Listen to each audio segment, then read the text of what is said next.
You live within a greater community of intelligent life in the universe. It is vast, encompassing the entire spectrum of evolution, the evolution of technology, the evolution of societies, and the evolution of spiritual awareness and ethics. It is vast and incomprehensible.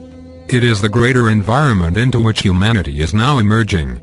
Humanity is emerging into this environment not from its brief forays into your local solar system, but from visitations that are occurring in the world now and which will increase in the future. This greater environment into which you are emerging is a physical reality governed by physical laws, the laws of nature that you are aware of.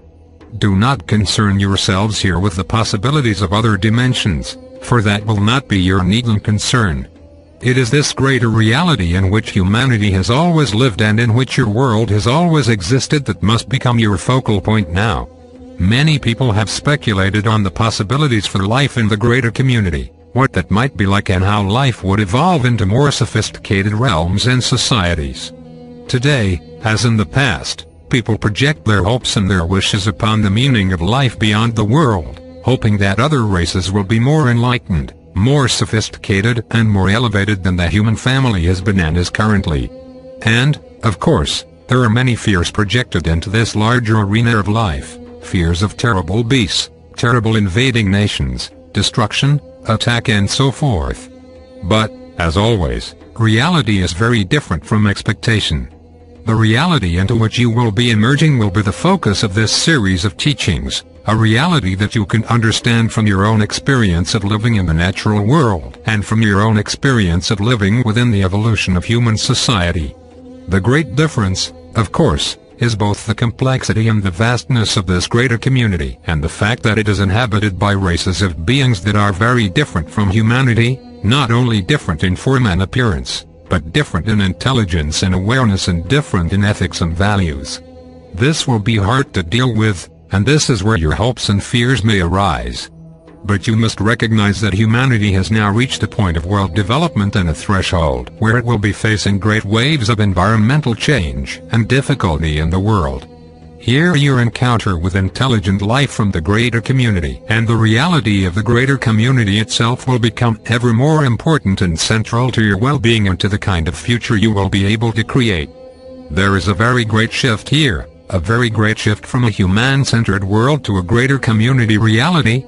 Because you have lived in isolation and have evolved in isolation for so very long with only very infrequent and largely unrecognized visitations to the world from various races in the past, you naturally project your values onto the prospect and the notion of intelligent life in the universe.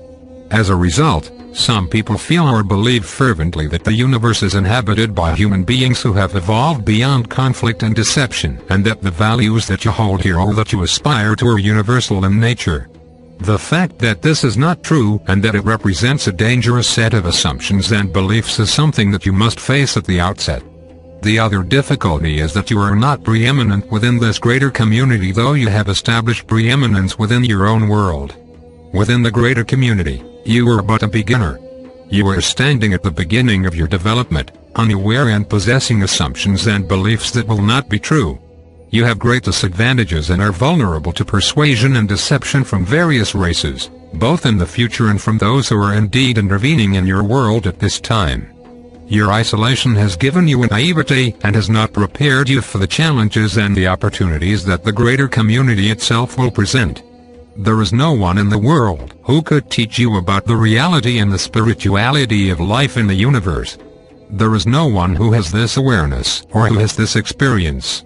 As a result, the communication and education about this must come from God and, secondarily, from those very few races who are aware of your existence, who will support your emergence as a free and self-determined race, and who will be called by God to assist you in this most fundamental and necessary education.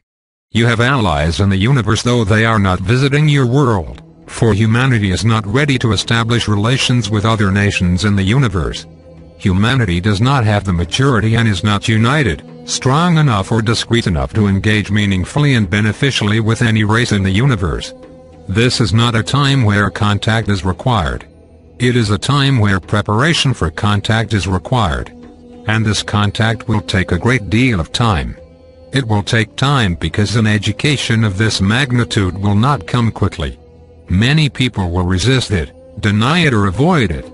This education will not come quickly because humanity must now concern itself ever increasingly with the great waves of change that are coming to the world and that are here already: environmental degradation, the depletion of your fundamental resources, the loss of food production, the scarcity of water, the dramatic effects of a changing climate and a heating world, and the ever-growing risk of competition, conflict and war between groups and nations over access to the remaining resources. This will become a dominating focus and concern, both for average people in the world everywhere and for nations and governments as well. However, to meet these immense and unprecedented challenges, you will need knowledge and wisdom from beyond the world. Here it is not technology you need as much as it is the will and the commitment to unite for the preservation of this world as a habitable environment for the human family and to cease your endless conflicts, to prepare to engage with intelligent races in the universe, many of whom will not be here to support you. Meeting the great waves of change, establishing the necessary human cooperation and the cessation of human conflict along with the preparation for the greater community represent the great and fundamental needs of humanity. If these great needs are not sufficiently recognized and addressed, then everything else that you will attempt to create for your own benefit, either personally or for the benefit of humanity, will prove to be insufficient, and great travail will come to the world. Your education about the greater community must come from God. It must come from God to be pure and to be wholly beneficial for you. And it must come from God because only God knows fully the nature, the reality and the purpose of the human family. No foreign power or race could really know this, even if they studied your behavior and your transmissions. The communication must come from God, and that is exactly what is happening. The teachings that you are about to read concerning the reality and the spirituality of the greater community come from God, for there is no one in the world who could know the things that will be presented here.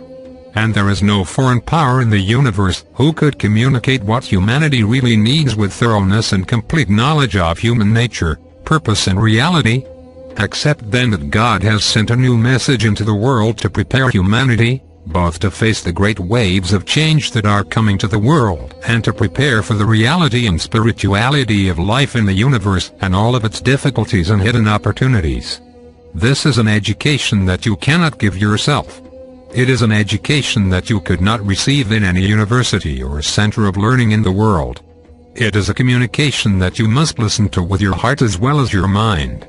Your mind will be confused by many things that are presented here, and many of your ideas will be challenged and shown to be incorrect or inadequate. Your mind may reject this great teaching and preparation. It may object for reasons both rational and irrational because your mind does not know the mind of God. Your mind only has fixed notions about life in the universe. Yet it has not experienced life in the universe. That is why you must receive this teaching and education about the reality and the spirituality of the greater community with both your mind and your heart. Your mind will struggle with the ideas and perspective presented here, but your heart will know. You will know because it is God speaking to you, educating you and preparing you. Through this education and preparation, God is giving you greater strength, greater security and a greater protection that you will need in order to face the challenges within your own world and the challenges that surely exist beyond it. Many people claim to have knowledge of the universe, but how can they know? They have been trapped on the surface of this one world, believing, hoping and speculating, trying to comprehend past revelations and prophecies or trying to project their understanding into realms far beyond their experience or awareness. Complex theories may be established. Prophecies from the past may be attempted to be fulfilled in current times. But these must all prove inadequate, for humanity is without education regarding the larger universe in which you exist and which you will have to face increasingly, both now and in the times to come. It is wise then to accept your limitations. It is wise to put yourself in a position to be a student, to be a listener and a learner so that you may receive fully the revelations that will be presented here, the revelations born of a new message for humanity, revelations that will provide for humanity a new way forward into a very difficult and uncertain future.